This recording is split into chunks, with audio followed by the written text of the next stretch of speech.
오늘의 정치권 관심 뉴스들 진단해보는 나이트 포커스, 김근식 전 국민의힘 비전전략실장, 김준일 뉴스톱 수석 에디터 두 분 모셨습니다. 어서 오십시오. 안녕하세요. 안녕하십니까. 김재원, 태용호 이 두 분에 대한 징계 절차가 마무리되면서 국민의힘 최고위가 오늘 다시 열렸습니다. 열흘 만인데요. 김기현 대표는 사과로 회의를 시작했습니다. 발언 듣고 오시겠습니다. 우리 당 일부 최고위원들의 이딴 설화로 당원과 국민들께 심려를 끼쳐 당 대표로서 무척 송구한 마음입니다. 정치인의 말은 천금 같아야 합니다. 당 지도부의 일원은 언행에 있어 더욱더 신중을 기해야 하겠습니다. 네, 이제 설화 논란은 매듭이 됐고요. 김기현 지도부가 이제 어떤 리더십을 보여줄지가 관심사인데 먼저 국민의힘 그 의원 전원이 5.18 기념식에 참석하기로 하지 않았습니까? 지도부가 또 전날 전야제에 간다면서요? 그렇죠. 그러니까 사실 5.18에 대한 우리 국민의힘의 입장이 지난 2020년 총선 이후에 비대위 체제를 지나면서 상당히 이 부분에 대한 우리 당의 노선으로 정착을 시켜놨었고 당시 김종인 비대위원장이 무릎 사과를 했었고요. 그리고 전직 대통령도 사과도 하면서 사실상 그런 부분에 대한 정체성을 상당히 만들어 놨었는데 그래서 이번에 아마 오랜만에 국민의힘 전체 우리 현역 의원들이 5.18 기념식에 참석을 하고 당 지도부는 전야제도 지금 참석을 하는 걸로 되어 있습니다. 그렇기 때문에 아마 김재원 최고위원 설화 중에 가장 첫 번째 설화가 이제 5.18 문제에 대한 것이 있잖아요. 그래서 당에 오랫동안 이 5.18 광주 민주화 운동을 우리 한국 민주주의의 적통으로 인정하는 것이었음에도 불구하고 이걸 비하하는 듯한 발언이었기 때문에 이번에도 징계를 받았던 것으로 보이고. 네, 그러면 5.18 정신 헌법 수록은 바로 속도감 있게 추진이 되는 그렇죠. 겁니까? 그건 대통령 후보의 공약이었고 당의 입장입니다. 그래서 아마 그 부분은 그대로 진전을 시켜서 속도감 있게 가야 되고요. 그렇기 때문에 김재원 최고위원의 이 설화 발언에 대해서는 5.18 행사 이전에 끝내려고 했던 그런 의미가 분명히 있었습니다. 네. 이 부분을 깔끔히 정리를 해야 다음 주에 광주 내려가더라도 사실상 우리가 좀 떳떳하게 갈 수 있는 상황이었기 때문에 그런 맥락으로 좀 봐주시면 될 것 같고 아까 김기현 최고가 오늘 이제 두 번의 최고위원을 건너뛴 다음에 오늘 열린 최고위원회에서 이제 지도부로서 이 발언의 신중을 좀 기해달라라고 이야기하는 것은 어젯밤 윤리 징계를 끝으로 해서 일단 최고위원 두 분에 대한 징계가 완료됨으로써 당 지도부가 조금 더 이제 심기일전해서 국민 눈높이에 맞춰서 더욱더 열심히 노력하겠다 이런 아마 각오를 표시한 것으로 보입니다. 예. 자, 김재원 최고위원은 지금 자진 사퇴를 안 했기 때문에 최고위원직 자리가 공석으로 1년 동안 지금 유지가 되는 거고요. 그리고 자진 사퇴한 태용호 의원 자리는 이게 규정을 보니까 한 달 안에 채워야 하더라고요. 그런데 이제 경선을 치를까 했는데 이것보다는 단수 추천 방식 얘기가 좀 나오더라고요. 오늘 그 유상범 수석 대변인이 이제 라디오 인터뷰를 했는데 네. 뭐 이제 진행자가 누가 유력하냐 뭐 이런 거니까 그거는 아직 잘 모르겠지만은 설화를 안 일으키시는 분이면 좋겠다 이런 얘기를 했습니다. 예. 뭐 지금 이게 뭐 비윤이냐 친윤이냐 그거는 뭐 지켜봐야 되겠지만 어쨌든 지금 얼마나 당이 트라우마를 지금 겪었는지 이 설화 때문에 그거는 이제 알 수가 있는 거죠. 그래서 뭐 저는 어떤 분이 오더라도 뭐 지금보다 낫지 않겠나 그 생각을 합니다. 예, 워낙 두 달 동안 거의 뭐 네. 이제 난장판이었다 사실상 그렇게 뭐 보여줄 수밖에 없기 때문에 굉장히 이제 조심할 것 같고 저는 뭐 국민의힘의 입장에서 보면은 조금 더 좀 중도적인 분들 이런 분들을 좀 상징적으로 특히 이제 뭐 반윤까지는 아니더라도 비윤 색채가 있는 분들 이런 분들을 좀 중용을 하면은 굉장히 당이 좀 더 균형감을 가지고 갈 것이고 많은 뭐 강경 우파뿐만이 아니라 중도 보수 중도까지 예. 포용하는 그런 모양새를 좀 비춰지지 않을까 그렇게 좀 국민의힘이 정말 잘 됐으면 좋겠어요. 그래야지 뭐 민주당도 잘하고 그러는데 서로 못하게 경쟁을 하니까 좀 예. 잘 쇄신을 해가지고 좋은 모습을 좀 보여줬으면 좋겠습니다. 네. 자, 어떤 인물로 채워지느냐가 어떻게 보면 첫 시험대가 될 수도 있는데요. 네. 어떻게 예상하십니까? 우선은 이제 또다시 지금 친윤 지도부 일색이다 이런 이제 일각의 비판이 있고 이번에 이 지도부의 이런 설화 파문도 결국은 전당대 룰을 당원 100%로 하면서 너무 입맛을 똑같은 색깔로 맞춰서 일색화돼서 생긴 게 아니냐라는 이제 그러면서 또 한편으로 이제 그러다 보니까 정광훈 목사 세력 같은 이제 좀 강경 우파의 눈치를 볼 수밖에 없는 이런 식의 좀 휘둘리는 측면이 있었다는 게 또 일각의 좀 시각이 있습니다. 그러다 보니까 만약에 지금 거리가 된 이 태영호 최고위원 자리를 새로 이제 교체를 한다고 했을 때 저는 친유 일색으로 해서 똑같은 색깔로 하기보다는 지금 말씀하신 것처럼 좀 지역적으로나 또는 성향적으로나 그리고 세대적으로나 조금 더 활기를 띨 수 있는, 그리고 지금 이 최고위원을 비롯한 당 지도부를 조금 더 개혁적으로 좀 바뀔 수 있는 그런 식의 좀 사람 인선했으면 좋겠다는 생각이 들고요. 네. 그래서 아마 경선을 통해서 무슨 복수의 후보가 올라와서 하기보다는 아마 당 지도부 내에서 심사숙고를 해서 아마 한 명으로 단수 추천을 해서 단수로 올라온 후보를 놓고 전국위원회에서 아마 가부로 투표를 하는 걸로 그렇게 진행할 것으로 보이는데, 저는 아마 이 당 지도부의 새로운 활력을 불어넣을 수 있는 좋은 인물이 새로운 최고위원으로 선출되기를 기대를 해보겠습니다. 예. 자, 이 징계 이후에 두 분이 SNS 글을 남겼는데요. 태용호 의원, 김재원 최고위원 두 분 모두 송구하다 이런 표현을 썼는데, 자, 김재원 최고위원은 송구한 마음이다까지는 얘기를 했는데 수용한다 이런 얘기는 없더라고요. 자, 불복 가능성은 없을까요? 저는 불복 가능성은 높지 않다라고 봅니다. 불복을 했을 때 이준석 대표 사례가 있잖아요. 예. 이를테면 가처분 신청 내고 등등등. 게 징계는 아니었고 비대위 출범과 관련해서 가처분 신청을 낸 건데, 그랬을 때 당이 얼마나 처절하게 응징을 했는지를 이제 받기 때문에. 예, 봤으니까 거기까지 가기는 쉽지 않을 것 같고, 그러니까 김재원 최고위원은 왜 최고위원회 사퇴를 안 했냐 생각을 해보면은 내가 사퇴하면은 그럼 공천 줄 거야?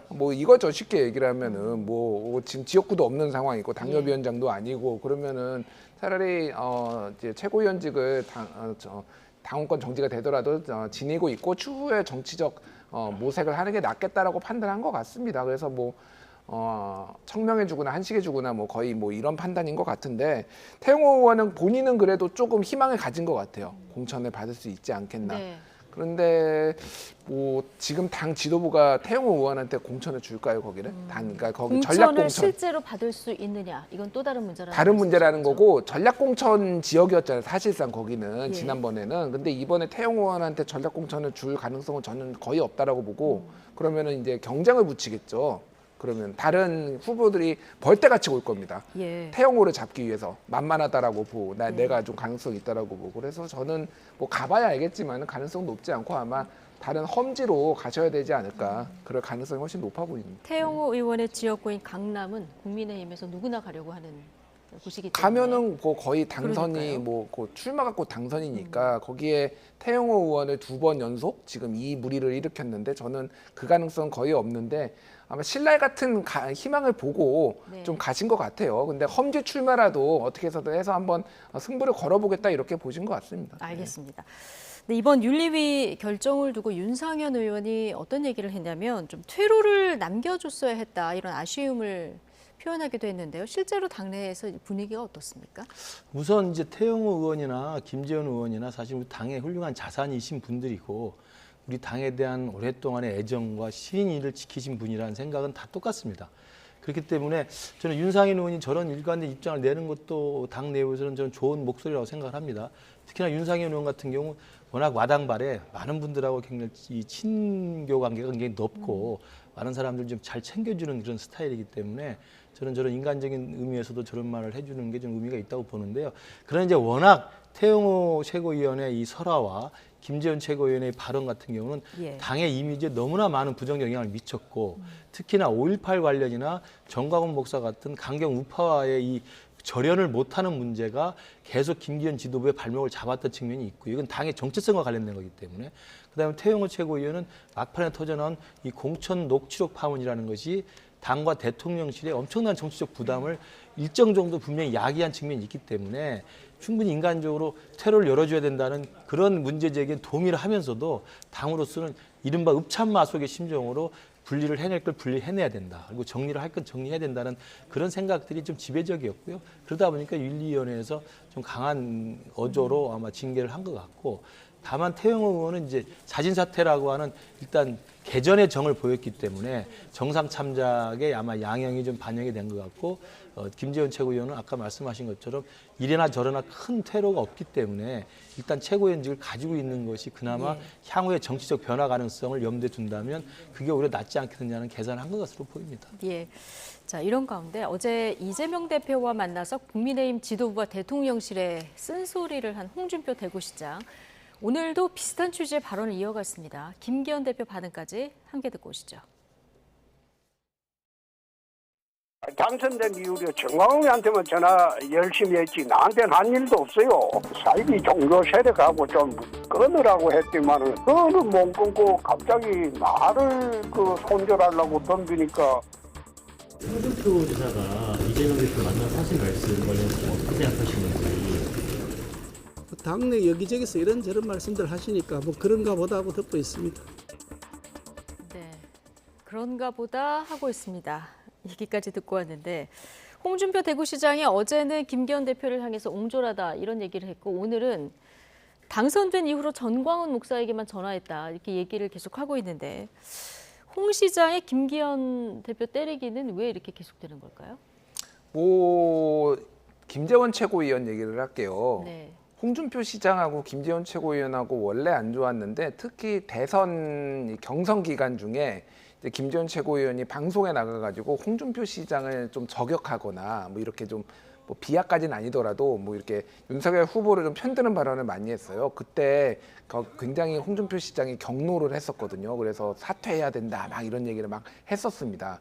그 앙금이 있다가 결국은 뒤에 이 김재원 최고위원의 이 정광훈 사건을 언론에는 처음에 보도가 됐지만 예. 발화시킨 게 홍준표 시장이거든요. 앙심을 품으면 오래 갑니다. 홍준표 시장이. 예. 앙심을 품으면 오래 가고 본인을 네. 고문해서 해촉한 것에 대해서 상당히 제가 보기엔 앙심을 품은 것 같아요. 지금. 고문에서 해촉한 이 부분이 좀 컸다 예, 이렇게 원래 추정하시는군요. 김기현 대표랑 홍준표 시장이랑은 사이가 나쁘지 않아요. 과거에는. 근데 이번 건으로 지금 분명히 감정이 상한 것 같고요. 네. 이거를 지금 두고두고 앞으로 이제 뭐 소위 말해서 이제 거친 말로 두고두고 씹을 것 같고 이제 기회만 닿으면은 이제 할 것 같습니다. 그래서 지금 이 발언들을 보면은 조금 수위가 네. 좀 높은 것 같아요. 지금 그 부분에 있어서는 당에서도 좀 비판이 나오고 있는데 전체적으로 보면은 조금 홍준표 시장의 최근의 발언들은 본인이 대통령 후보가 됐었어야 되고 본인이 말을 안 들어서 다 이렇게 됐다는 식으로 항상 얘기를 하시거든요. 근데 그게 좀 듣는 분들은 상당히 좀 불편한 것 같아요. 근데 그거를 그렇게 딱 뱉은 다음에 그다음에 뒤늦게 수습을 하기보다는 다른 말을 던져가지고 그거를 또 덮고 뭐 이런 식인데 예를 하나만 들어드리면은 지난번에 MBC 100분 토론에 유시민 작가랑 홍준표 시장이랑 나와서 그게 9일이었거든요. 그때 기억하실지 모르겠는데 대통령 정치력을 얘기를 했어요. 예. 정치력이 없는 사람을 뽑아놓고 뭐 정치력 뭐 얘기를 하면 어떡하냐라고 한다면 이게 엄청 파문이 일었거든요. 특히 보수에서 부글부글 끓었습니다. SNS에 다음날 수습하셨잖아요. 수습은 했는데 그거를 수습하는 방법이 SNS에 수습을 했지만은 네. 다음날 김현정의 뉴스쇼에 인터뷰하다가 그런 다음에 전화 끊어버립니다. 그래서 그게 다 기사가 그걸로 덮였거든요. 네. 이것도 마찬가지예요. 홍준표 시장이 대통령이 아니라 대통령실의 정치력이 없다라고 조금 대통령을 저격하는 것은 피했는데 그다음에 오늘 갑자기 한동훈 장관 칭찬을 했어요. 오늘은 한동훈 장관이 보수 진영에서 제대로 싸우고 있는 사람은 한동훈 장관밖에 없다. 한동훈 반반이라도 해라. 갑자기 또 이제 엉뚱한 대로 시선을 돌리는 거거든요. 그래서 사실 이런 식의 홍준표 시장의 약간 히트앤런 치고 빠지게 대해서 보수 진영에서도 조금 싫어하시는 분들이 많이 늘어난 것 같아요. 조금. 네.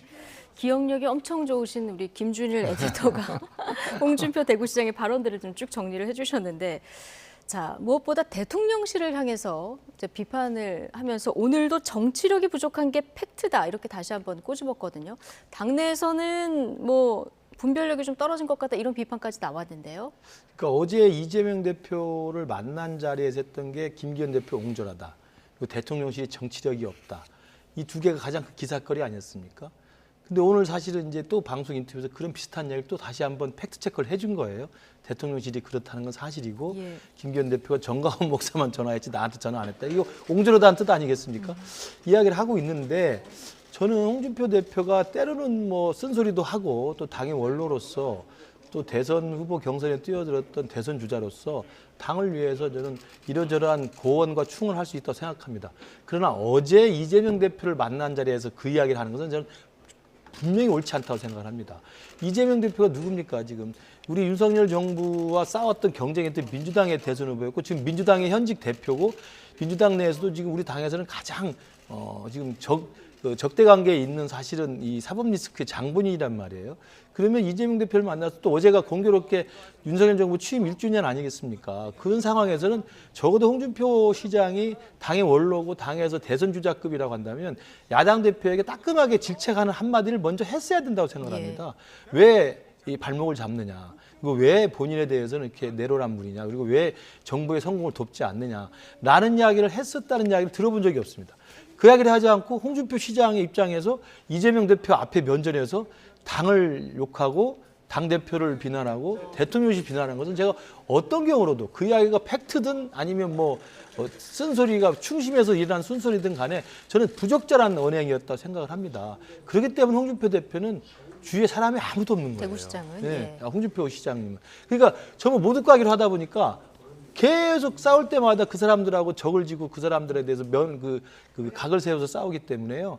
결국은 누구 하나도 우호적인 세력으로서의 홍준표 시장을 돕는 사람이 누가 있겠습니까? 당내에서 말씀하시는 그렇습니다. 건가요? 그래서 제가 볼 때는 대중적인 인지도나 국민적인 또 그 지지는 있을지 모르겠지만 저는 당의 원로로서 당의 대선 주자 후보로서 저는 야당 대표 특히 이재명 대표를 만난 면전에서 당 내부 이야기를 저렇게 비난했다는 것은 저는 어떤 경우로도 정당화될 수 없다고 생각합니다. 네.